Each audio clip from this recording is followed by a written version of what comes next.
Santosh water తీసుకోండి రా. చేతులు ఖాళీగా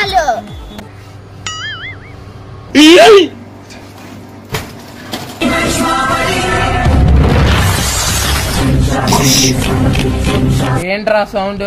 ఛత్రపతి లేదు, సంక్రాంతి చక్కరాలు. ఖాళీగా పోయి వాటర్ తాపు.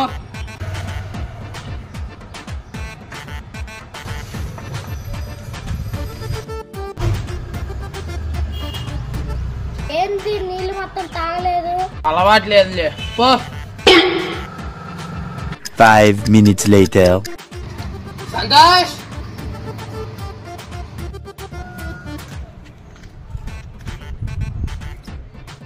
వెళ్ళి ఒక లేస్ ప్యాకెట్ థమ్స్అప్ తీసుకొని రా. ఇంకా చిల్లర వస్తాయి. అలవాటు లేదు. ఏంటి కొట్టుకెళ్దామా? చిల్లర తిరిగియడం.